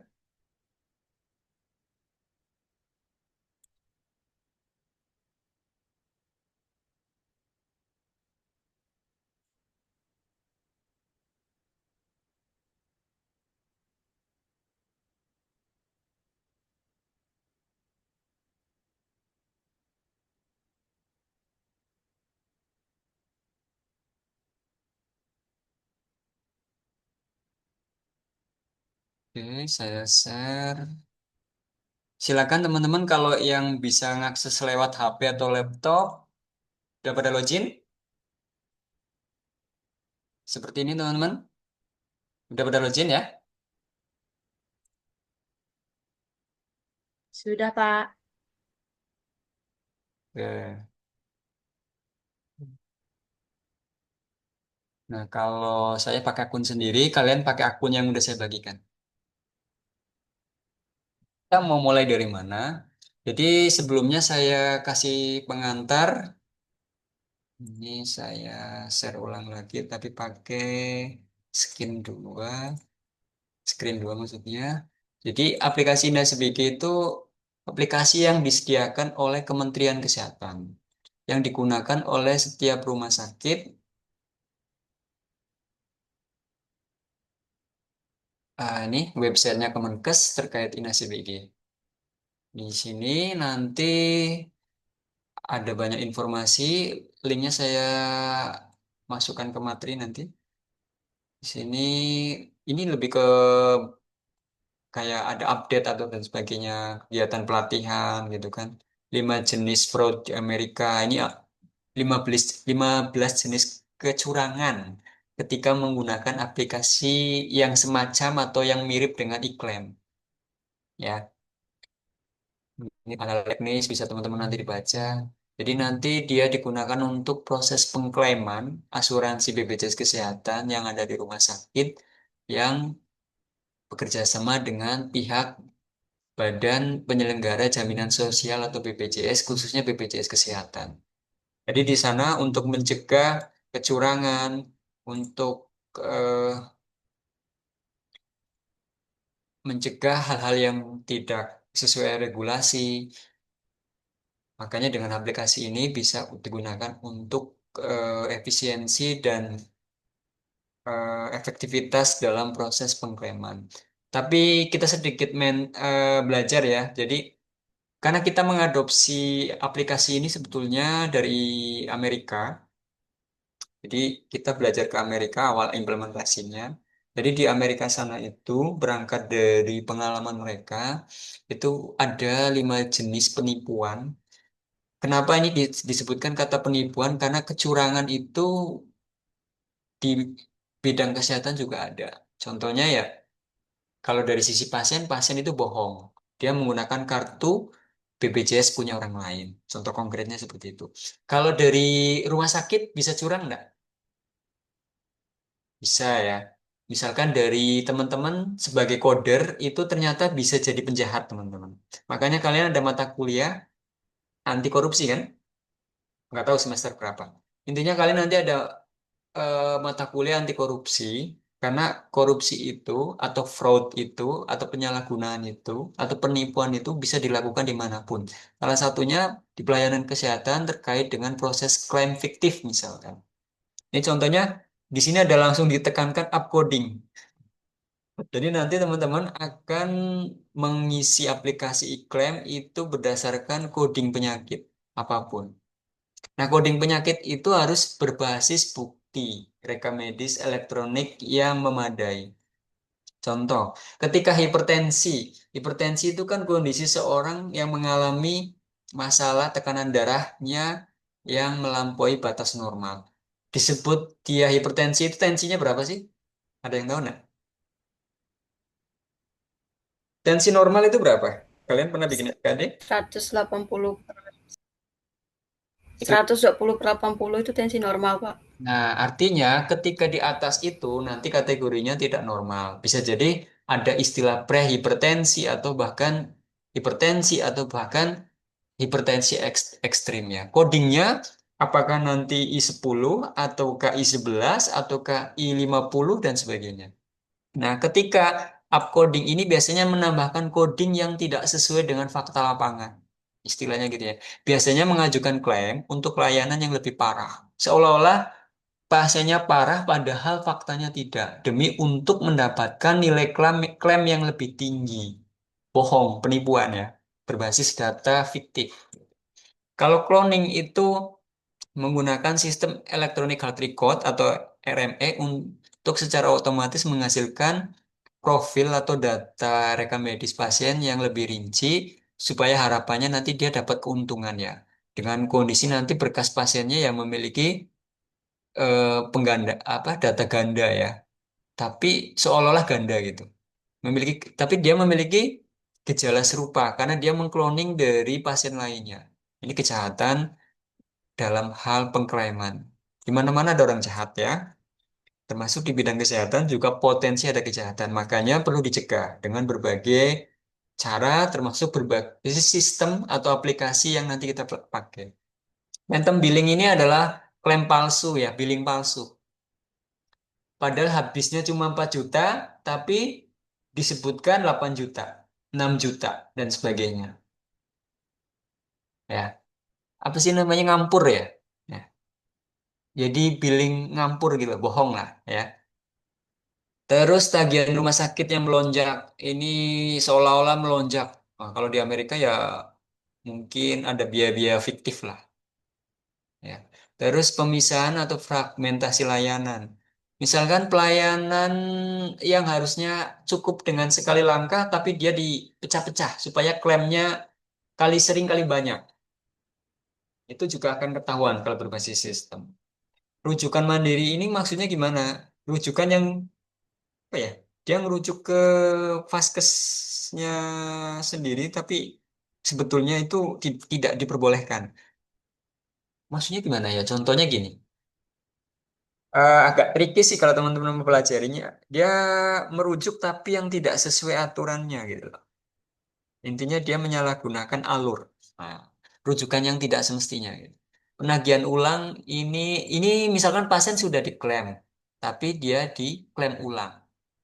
Ini juga masuk kejahatan. Nanti linknya saya bagikan ya, bisa dibaca sendiri. Terus lamanya menginap, itu dibikin-bikin. Padahal pasiennya cuma dirawat 3 hari, tapi diklaim jadi 5 hari. Nah, ngampur kan? Jelas. Jadi dari lama rawatnya aja dia udah ngampur. Nanti bisa dilacak by system. Kalau sidik jari itu akan ketahuan biaya yang benar untuk jenis kamar. Konteksnya ini adalah kayak penyalahgunaan kamar. Dia harusnya haksinya kelas 1, tapi dia pakai kelas VIP. atau kelas yang lebih tinggi dan sebagainya. Waktu oh ini ruang operasi ya. Terkait dengan kebutuhan operasi ini biasanya ya operasi-operasi fiktif. Terus kesalahan penekanan tombol ini dalam konteks lapangan ini di Indonesia agak susah sih contoh konkretnya. Kalau di luar negeri itu kan apa sih namanya berbasis base evidence atau bukti penggunaan RME yang kayak gini. Saya pernah dapat cerita itu setiap melakukan tindakan dia akan melakukan counting atau penghitungan. Misalkan eh, pemeriksaan visit pasien klik. Visit pasien kedua, klik. Kalau di ICU itu kan per 30 menit tuh. Nah, itu harusnya visit pasien cuma 10 karena dia niatnya supaya klaimnya naik, dipencetnya sampai 15 misal. Agak susah ya bayangkannya ya. Eh, intinya penipuan berbasis bukti yang salah gitu lah. Harusnya tindakannya hanya dilakukan 10 tapi dia ditambah-tambahin gitu. Terus dia layanannya di cancel ini di cancel, dibatalkan, tapi dengan tujuan untuk menguntungkan. Contohnya apa ya? Misalkan dia pemberian obatnya itu tadinya diberi obat resepnya 10, padahal eh, yang dipakai itu cuma 5. Artinya kan harusnya sisa 5 ya. Dari 10 kurangi 5. Harusnya kan dikembalikan, retur. Ini enggak. Ini dianggap obatnya dipakai semua. Nah, istilah layanan pengobat apa layanan yang dibatalkan itu salah satunya contohnya itu. Harusnya obatnya diretur. Itu enggak.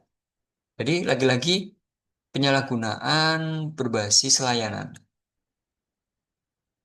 Kalau tidak ada nilai medis ini kayak informasi tanda-tanda vital itu dibuat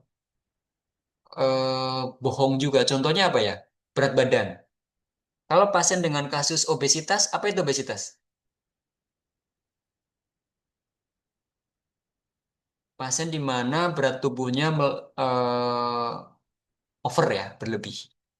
Padahal dia berat badannya cuma misalkan 50. Tapi demi untuk klaim yang mahal supaya obesitas, dia dimasukkan angka 70. Faktanya enggak berat badannya. Itu contoh simpelnya begitu.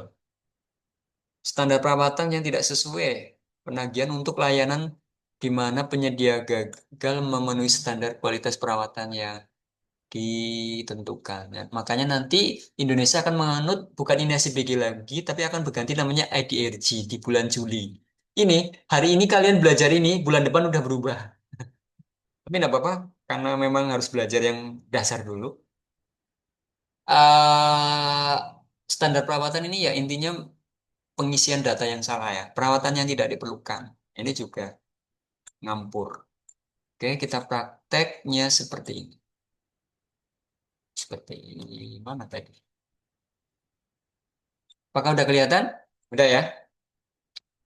Nah, di sini teman-teman langsung, karena udah jam 9, kita langsung praktek saja. Klik pasien baru coba. Oh ya, sebelum klik pasien baru, di sini ada menu home. Ada menu coding. Nanti ini terkait dengan ilmu coding yang akan dipakai di sini. Yang lainnya ini nggak kita explore dulu. Yang penting di codingnya aja dulu. Yang pelaporannya nanti aja dulu. Kita belajar di entry pasien pertama kali. Klik pasien baru. Harus beda-beda ya, sesuai nama kalian masing-masing. Isikan 6 digit nomor NIM kalian. Misalkan Weni nomor NIM-nya berapa ujungnya? Ingat nggak? 10, Nak. 10, terus? 24, 46, 20, 10.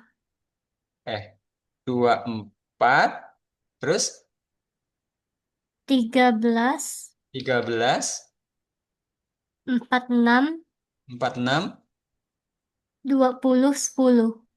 20, 10. Ini kan nomor NIM-mu. NIM-nya Weni ya? Iya, Pak. Nah, karena nomor rekam medis itu pakai konsep 6 digit, berarti yang dipakai 10, 20, 46. Yang atasnya dihapus. Oke, berarti nomor rekam medisnya Weni nanti 46, 20, 10. Kalau punyanya Tia, ujungnya berapa? Kayaknya sama deh. Suaranya mana Tia? Cornelia Tia. 48, Pak. 48, contohnya gitu ya. Berarti 462, 46, 20, 48 punya Tia. Kalau yang 10 tadi punya Weni gitu ya. Silakan masukin sendiri-sendiri. Kalau saya pakai 1, 2, 3, 4, 5, 6. Karena saya mau ngisi punya saya. Sudah, Pak. Nggak boleh sama ya. Nama lengkapnya Nama laki-laki perempuan. Susanto. Silakan jenis kelaminnya sesuaikan masing-masing. Laki-laki, tanggal lahirnya sesuaikan tanggal lahir masing-masing. Anggaplah saya tahun lahirnya 2000. Jamnya ngasal, Pak. Eh, nah, pintar pertanyaannya. Gesit, kapan kita menggunakan jam? Biasanya untuk pasien yang baru-baru apa? Baru lahir. Bayi baru lahir menggunakan BPJS, lahirnya kan ketahuan tuh. Nah, jamnya boleh diisikan. Tapi kalau kalian kan pasien dewasa semua nih, nggak usah. Tapi kalau mau diisikan juga boleh sih. Misalkan saya tanya mama dulu deh, Pak. Mama Gesit bilang katanya saya lahir tengah malam, berarti jam 2.3. Ya, 2.3. 59. Apa? 2359, Pak. Iya, saya mau ngisi. Oh, nggak bisa dia. Dia harus sync, ngikutin jam komputer. Nah, ini contohnya, mohon maaf, ngikutin jam komputer, nggak bisa manual Oh ya. iya. Ya, ikutin jam komputer aja. Kalau di lapangan nanti ngikutin jam komputer. Lalu, oke sampai sini sebelum saya simpan, ada yang mau tanyakan? Ini nggak ngikut yang komputer. Udah Ya, simpan ya. klik simpan. Duplikasi nomor rekam medis karena ada yang Tidak ada, Pak. ganti lagi deh. Akan 27 punya saya. Simpan. Oke, kalau berhasil maka nama kalian akan berada di ujung kiri atas, namanya siapa, terus tanggal lahirnya, jenis kelamin, sama nomor rekam medis. Nomor rekam medis harus 6 digit dari nomor induk mahasiswa kalian. Ya. Oke, ada yang masih bingung? Ini video saya rekam, nanti teman-teman bisa lihat YouTube saya. Kalau pengen lihat ulang, ya. Kalau udah, di sini ini data pasien yang akan kita ajukan klaimnya ke BPJS sudah kita entry, nomor rekam medisnya, namanya, jenis kelaminnya, tanggal lahirnya. Pak, kalau mau mengkoreksi bisa enggak? Bisa. Caranya gini. Ini saya lahirnya kok 25, harusnya 2000 tadi ya, tahun 2000 ya. Saya mau ganti. Klik nomor RM-nya, perhatikan. Tuh, dia akan kebuka lagi. Jadi, saya mau mengkoreksi tanggal lahirnya, saya klik tanggal lahirnya, ubah tahunnya saja. Kebetulan saya mengubah tahunnya dari 2005 menjadi 2000. Sebentar. Lalu klik tanggal. Ya. Karena sudah berhasil, klik simpan. Oke. Lalu, apalagi Pak? Kita akan belajar proses klaim. Klaim ke pihak BPJS namanya, ini ada nemu apa? Menu klaim baru. Klik klaim baru, maka akan tampil menu yang begitu banyak. Kalau mau dipraktekkan di sini. Tuh. Pasien masuk tanggal 27 hari ini. Kita hari ini belajar yang rawat jalan dulu ya. Terus jaminannya ini kalau kita klik ternyata banyak tuh. Klaimnya banyak ya. Apa? Jenis asuransinya banyak. Ada COVID, ada pasien bayar, ada jam kesda, ada yang mana Pak? Karena kita mau BPJS, kita fokus yang namanya Jaminan Kesehatan Nasional atau JKN dulu. Ya. Terus masukkan nomor peserta. Nomor peserta kalian masukkan nomor NIM kalian aja. Contohnya Weni tadi 24 berapa Wen? 24, 13, 13. Berapa tadi? 13 terus 4, 46, 46, 10 ya? Nah, 20, 10. 20, 10. Nah, ini nomor peserta diisi pakai nomor NIM kalian. Kalau di lapangan berarti pakai nomor BPJS ya. BPJS, Pak. Nah, terus sebelahnya ada namanya nomor SEP. Nomor SEP itu singkatan apa tadi? Ingat, saya suruh kalian nulis surat eligibilitas Eligibilitas peserta, Pak. peserta. di mana dihasilkan setelah validasi menggunakan biometrik ya. Angkanya acak, anggap aja saya isikan misalkan contohnya 15. Nah, ini contohnya nih.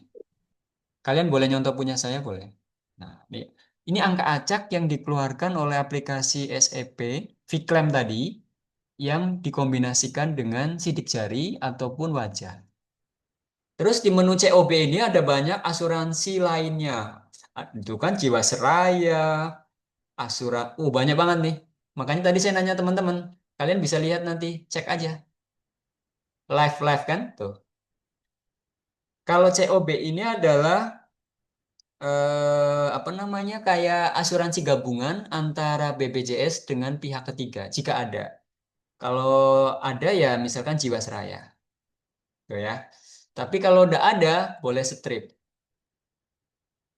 Jiwasraya dulu boleh, biar ada gambaran. Tapi jarang sih di lapangan. Oke, terus jenis rawatnya mau rawat inap atau rawat jalan? Katanya Bapak mau rawat jalan dulu, rawat jalan dulu. Karena rawat jalan berarti masuknya tanggal 27 hari ini, pulangnya juga 27 hari ini. Terus rujukannya dari mana?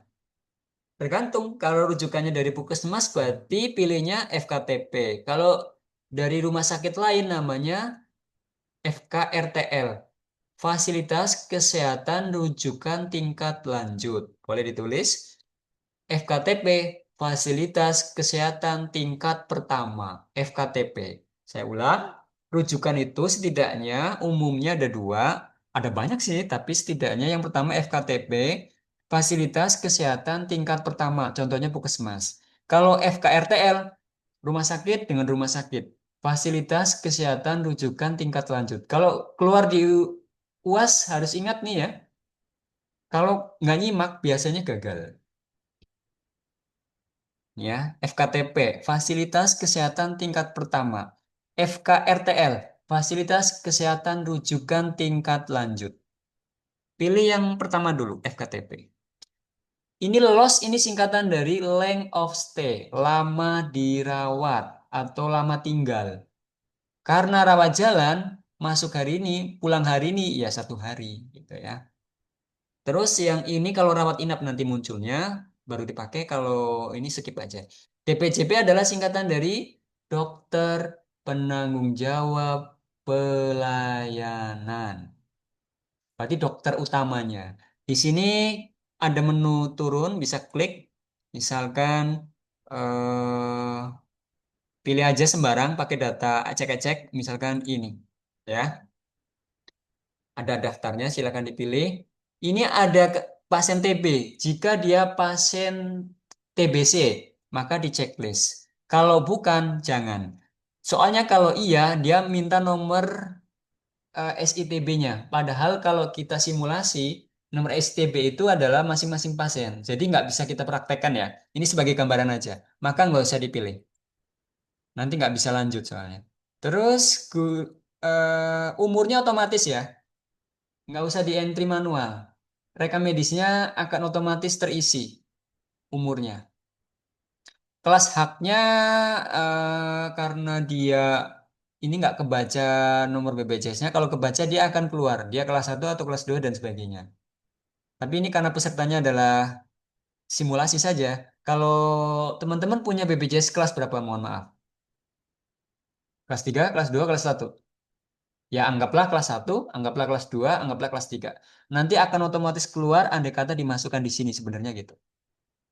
Nah, di sini berat lahir Ini untuk pasien dewasa atau pasien anak atau pasien baru lahir? Baru lahir ya? Pasien baru lahir, Pak. Silakan ditulis karena ini penting. Kapan menggunakan berat pasien bayi lahir saja? Pertanyaannya, pasien baru lahir itu dihitung umurnya berapa? 0, silakan ditulis. Berat lahir disebut bayi baru apa? Berat lahir itu hanya diisi ketika untuk pasien bayi baru lahir. Kalau anak-anak enggak, dewasa enggak. Ya, ini. Makanya ini strip aja karena ini pasien dewasa, Noto Susanto ini adalah dewasa. Terus rentang umurnya adalah untuk bayi baru lahir itu adalah 0 sampai 29 hari. Itu disebut bayi. Kalau sudah 30 hari berarti dia anak. Ya.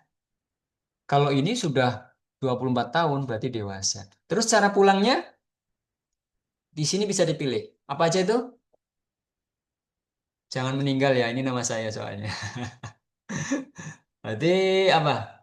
Ini pakai nama kalian, jangan milih meninggal karena itu pakai data nama kalian, ya. Silakan pilih apa? Dirujuk boleh, atas permintaan sendiri boleh, jangan lain-lain juga lah ya.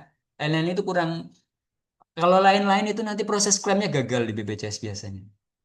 Ribet, jangan ninggal juga. Kalau mau ninggal pakai orang lain aja, pakai nama orang lain lah ya. Pakai persetujuan dokter. Oke. Terus tingkat rumah sakitnya sesuaikan tipe rumah sakitnya. Anggaplah tipe A, tipe C, tipe A. Oke, sudah. Nah, ini billingnya itu diisi berdasarkan kasir, data kasir. Misalkan prosedur non bedahnya ada nggak? Ada. Misalkan dia menghabiskan 100, kalau rawat jalan 50.000 aja deh, 50.000. Tanpa titik ya. Dia akan otomatis menjumlah. Tenaga ahli nggak ada, radiologinya 70.000. Kalian boleh nyontoh dulu punya saya. Rehabilitasi dia kalau terkait dengan fisioterapi, kalau enggak, obatnya 100.000. Alat kesehatannya enggak ada, prosedur bedahnya enggak ada, keperawatannya 50.000. 50.000. Laboratoriumnya 25.000. Kebetulan nggak terlalu banyak, misal murah makanya. Kamarnya enggak ada karena dia rawat jalan. Obat kronis enggak ada karena dia nanti kita pakai hipertensi saja yang biasa.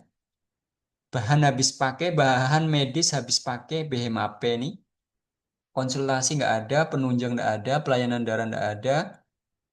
Kalau ada itu disesuaikan kasusnya. Dah, anggap aja pasien ini menghabiskan biaya 295.000 untuk rawat jalan saja. Terus codingnya. Nah, ini wilayah orang reka medis. Kita pakai hipertensi aja dulu. Hipertensi berarti yang sederhana aja.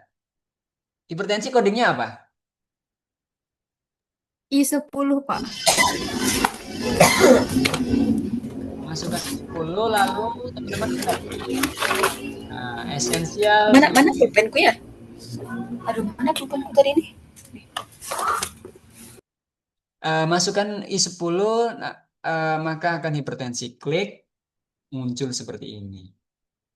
Terus tindakannya kalau hipertensi misalkan ada pemeriksaan lab pakai 99, nanti boleh nyontoh punya saya teman-teman.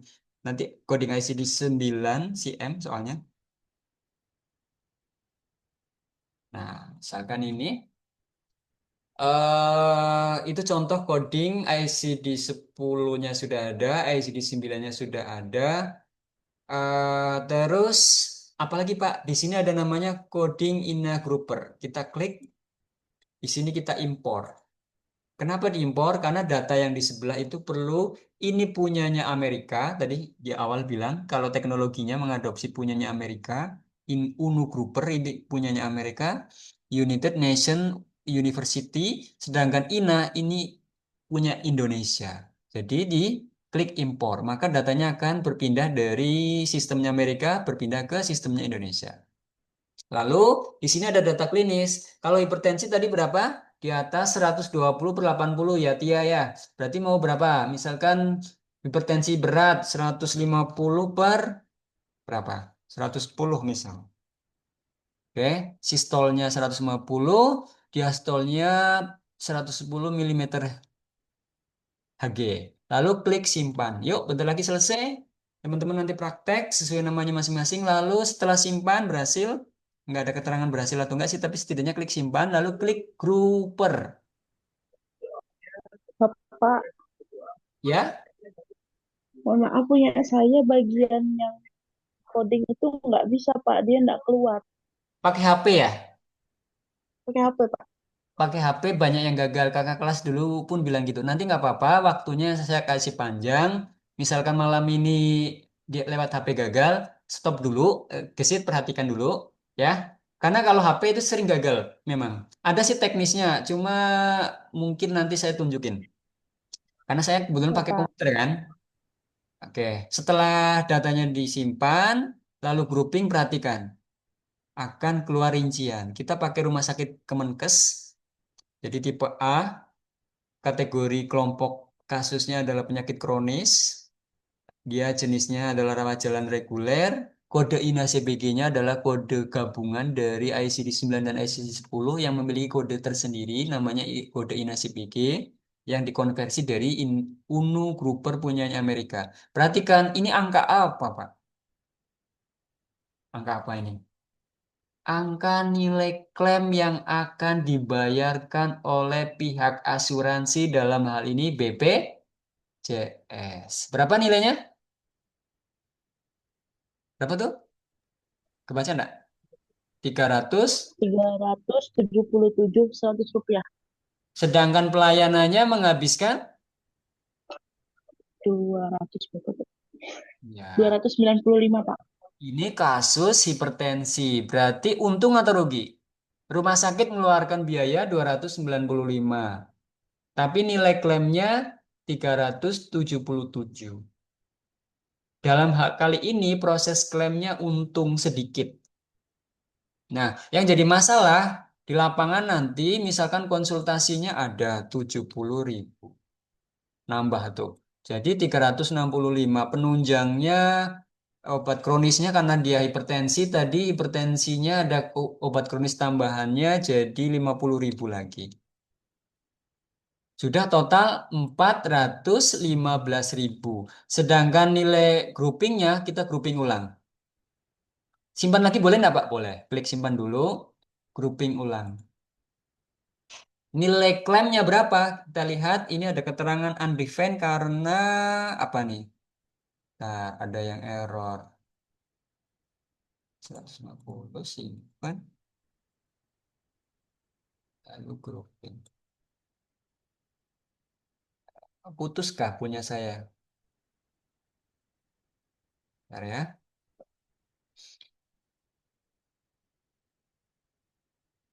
Punya saya juga kembali Pak. Iya, kayaknya putus tadi sih. Kita ulang, lihat ya. Karena untung udah disimpan tadi ya. Ini 300. Kita tambah ya. Kita tambah lagi. Tadi berapa ya saya nambahnya? Konsultasinya 70. Ini mau mengklaim yang nilainya rugi. Obat kronisnya 50. Kan nambah jadi 415.000. Lalu kita klik simpan lagi. Semoga aman. Lalu looping ulang. Nah, tuh. Bayarannya sama teman-teman. 377 100 padahal menghabiskan 415. Peran perangkat medis nanti kolaborasi dengan tim termasuk kendali biaya, codingnya harus tepat, data klinisnya harus jelas, datanya harus benar, jenis kelamin, tanggal lahir, nomor peserta, nomor SEP, terus cara pulangnya harus persetujuan dokter. Kalau atas permintaan sendiri, contohnya nanti ini nggak bisa diklaim. Makanya kalau dalam proses pengklaiman harus atas persetujuan dokter, bersifat wajib. Tuh. Lalu semua data diisikan semua, kita grouping, kita simpan dulu, lalu grouping. Apakah nanti nilainya untung atau rugi akan kelihatan di sini. Sampai sini klik final claim. Selesai. Lalu kita print PDF. Cetak klaim di pojok kiri. Hasilnya akan dalam bentuk PDF. Kasih nama, siapkan, disimpan jadi tugas praktek kedua untuk UAS. Ya, download, kasih nama misalkan punya Weni, punya Noto. Nah, itu nanti servernya saya buka 24 jam, silakan bingung dan sebagainya lihat YouTube ini ya. Ini kan saya rekam.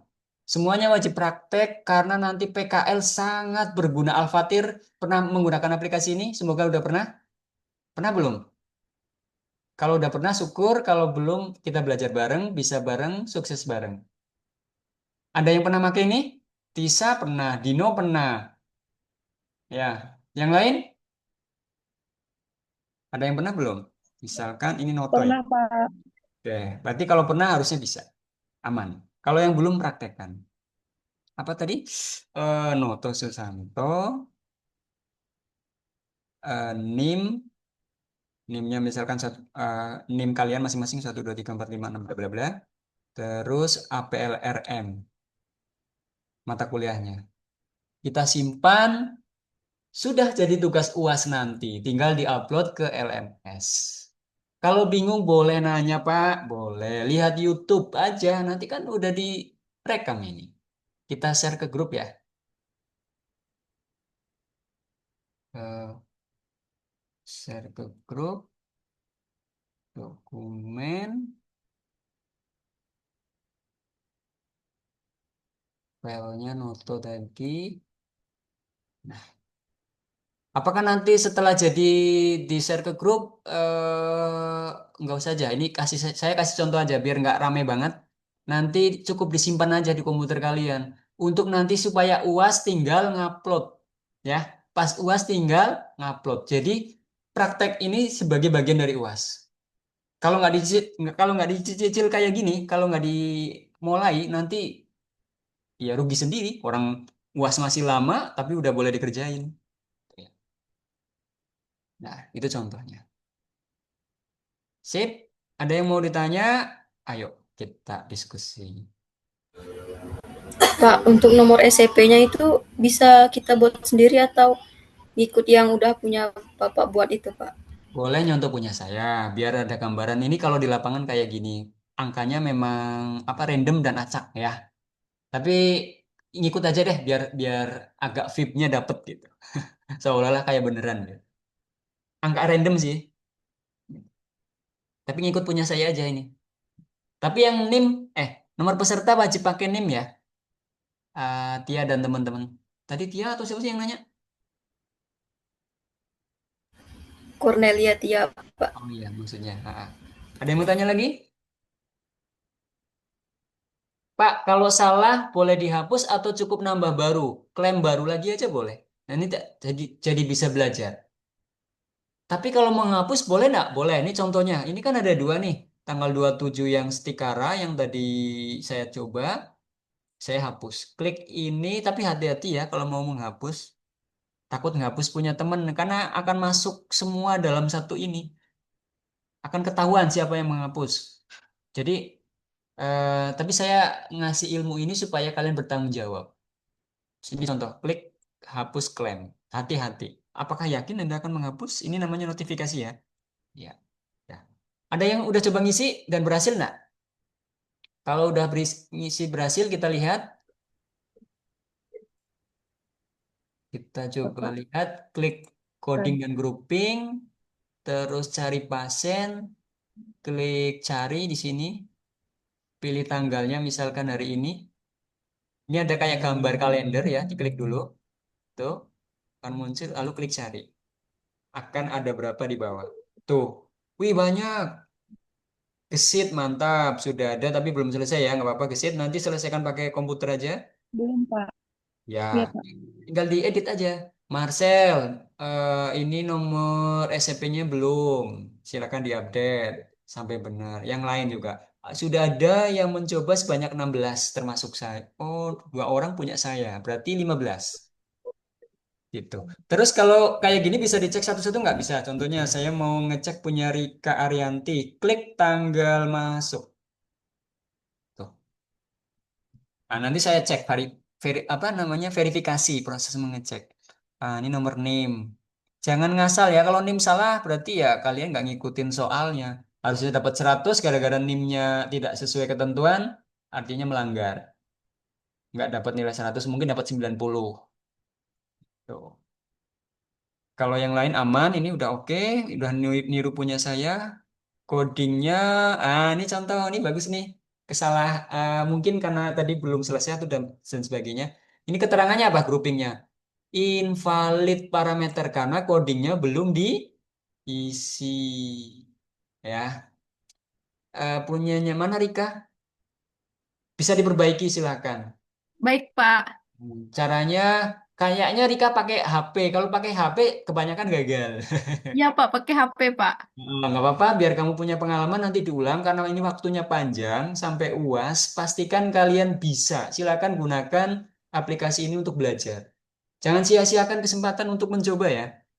Untuk. Pokoknya waktunya panjang, tapi kalau kalian abai, pasti ya sayang banget. Tuh, padahal nilainya gede loh.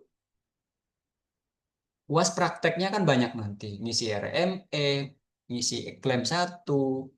Tuh. Silakan dicicil, silakan konsultasikan ke saya kalau ada masalah. Ini online loh, bisa 24 jam. Simulatornya saya dedikasikan untuk kelas ini. Jadi pastikan jangan sia-siakan apa yang saya coba dedikasikan untuk kalian. Ini server kayaknya eh ini udah kayak virtual lab enggak sih? Ya kan? Kak, saya di Pinoh, tapi saya bisa ngasih laboratorium yang bisa diakses kapanpun. Ya, silakan gunakan. Kecuali Pinoh lagi padam lampu, berarti gangguan nggak bisa diakses. Tuh. Pak, kembali lagi ke depan, klik coding grouping, maka klik cari pasien, maka akan tampil seperti ini tuh. Udah nambah lagi ya. Cornelia Tia kayaknya kemungkinan pakai HP, gagal di nomor groupingnya. Perhatikan yang berhasil nih. Punyanya Alia Dwina Yusfianti ini berhasil nih. Eh, cuma SEP-nya belum selesai ya. Ya nanti diedit aja. Ini nilai pengeluaran rumah sakit sebanyak 377.100. Oke. Nilai klaimnya 345. Untung atau rugi nih? Rumah sakit menghabiskan 345. Dibayar BPJS 377. Untung atau rugi? Untung sedikit, Pak. Sedikit pinter. Ya. Ini untung. Nih contoh lagi punyanya si Rizky Andika Restu Putra mana? Rizky, halo. Rizky ini kebetulan mengklaim, billingnya mahal nih ya Rizky ya, karena ngikut punya saya 415.000.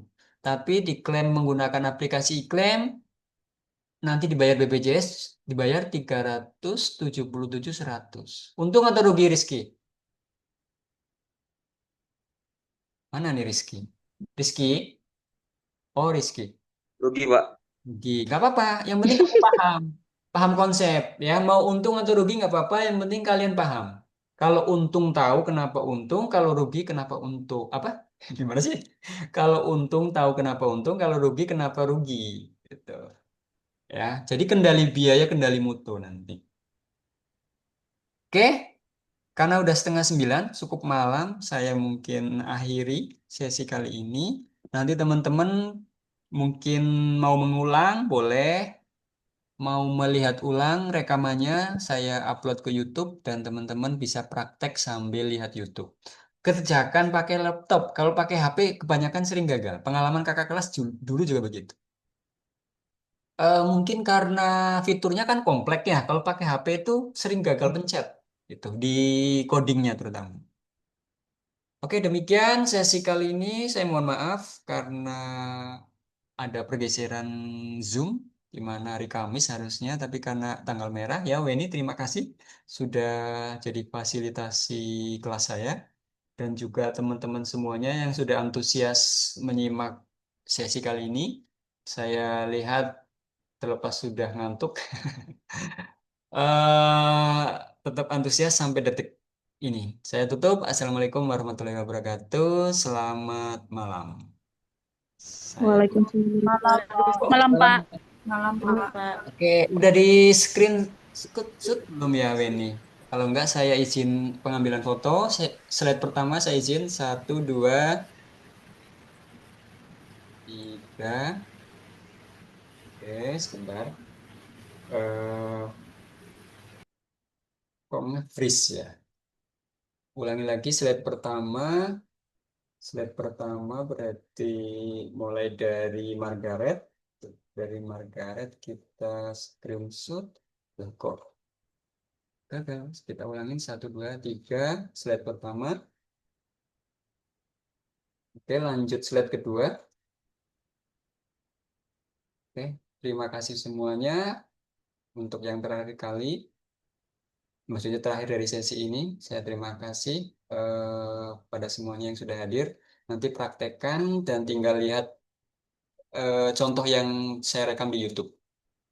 Oke ya, bye. Sampai ketemu lagi. Baik, Pak. Makasih. Ya, saya Pak.